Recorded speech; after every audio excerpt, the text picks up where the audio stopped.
दोस्तों, एक बार गौतम बुद्ध अपने भिक्षुओं के साथ एक वृक्ष के नीचे बैठकर विश्राम कर रहे थे।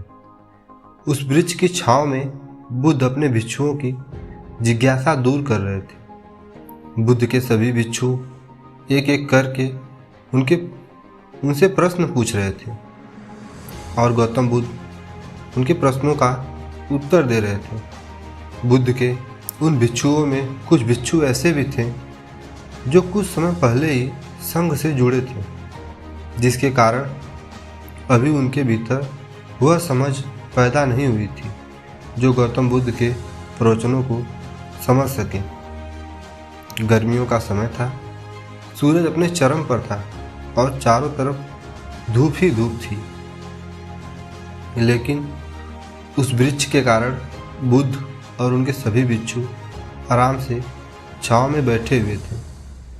इतने में ही गौतम बुद्ध के एक भिक्षु की नज़र एक बूढ़े व्यक्ति पर पड़ती है जो उस वृक्ष के पास से ही गुजर रहा था। वह भिक्षु उस बूढ़े व्यक्ति को देखकर अचानक से ही हंसने लगता है। उस बूढ़े व्यक्ति की उम्र बहुत ज़्यादा हो गई थी, जिसके कारण उसकी कमर मुड़ गई थी।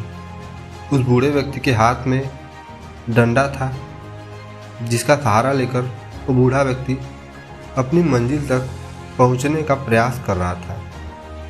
उस बूढ़े व्यक्ति का शरीर केवल हड्डियों का ढांचा मात्र बचा था। अपने भिक्षु को हंसते हुए देखकर भगवान बुद्ध उससे कहते हैं कि मेरे प्रिय भिक्षुओं, कृपया करके हंसो मत, क्योंकि जिस व्यक्ति को देखकर तुम अभी हंस रहे हो वो कोई साधारण व्यक्ति नहीं है, बल्कि वह व्यक्ति इसी क्षण तुम्हारे जीवन को रूपांतरित करने की क्षमता रखता है। जो आज तक मैं तुम्हें सिखा नहीं पाया, वह यह बूढ़ा व्यक्ति तुम्हें सिखा रहा है। इसके द्वारा दी गई सीख को बेकार न करो। बुद्ध की ये बात को सुनकर वह भिक्षु बुद्ध से कहता है कि मुझे क्षमा करें बुद्ध, पर मुझे समझ नहीं आ रहा है कि जो एक बूढ़ा व्यक्ति जो खुद अपने शरीर और अपने बीमारियों से लाचार है, वह मुझे क्या सिखा सकता है। फिर बुद्ध उस भिक्षु से कहते हैं कि ये बूढ़ा व्यक्ति तुम्हें तुम्हारा भविष्य दिखा रहा है, जिसे बुढ़ापे को और लाचारी को देखकर तुम अभी हंस रहे हो, वो बुढ़ापा और लाचारी तुम्हारे जीवन में भी आने वाली है। वह बूढ़ा व्यक्ति तुमसे कह रहा है कि अभी समय है, इस स्वस्थ शरीर का अच्छे कर्म करने के लिए उपयोग करो।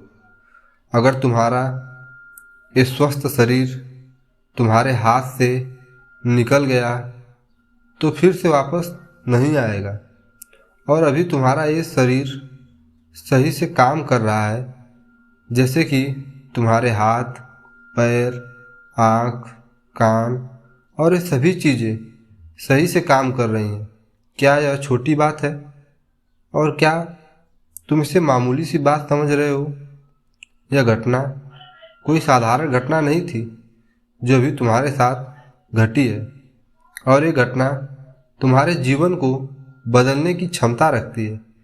ठीक इसी तरह की घटना मेरे जीवन में बदलाव लाई थी, और इस तरह की घटना के कारण ही मैं आज बुद्ध हूँ। फिर वह भिक्षु बुद्ध से कहता है कि क्षमा करें भगवान बुद्ध, परंतु मेरे मन में यह विचार ही नहीं आया कि मैं उस बूढ़े व्यक्ति से भी कुछ सीख सकता हूँ। उसे देखकर केवल मुझे हंसी आ गई।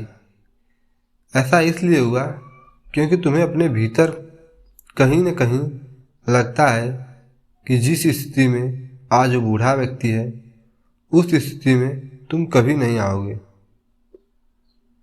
जिस बुढ़ापे का और लाचारी का सामना आज वो बूढ़ा व्यक्ति कर रहा है, तुम्हें लगता है कि उसका सामना तुम कभी नहीं करोगे, इसलिए तुम उस बूढ़े व्यक्ति को देखकर हंस पाए। तुमने सच्चाई को नज़रअंदाज कर दिया। अगर तुम सच्चाई को देख लेते तो चाहकर भी अपने आंसुओं को नहीं रोक पाते, परंतु तुमने सत्य को अनदेखा कर दिया और तुम बहुत बड़ी संभावना से चूक गए। बुद्ध की ये बातें सुनकर वह भिक्षु बुद्ध से क्षमा मांगता है और ये निश्चय करता है कि वह अपने स्वास्थ्य का उपयोग अपने अहंकार को बढ़ाने में नहीं बल्कि परम सत्य को पाने में करेगा।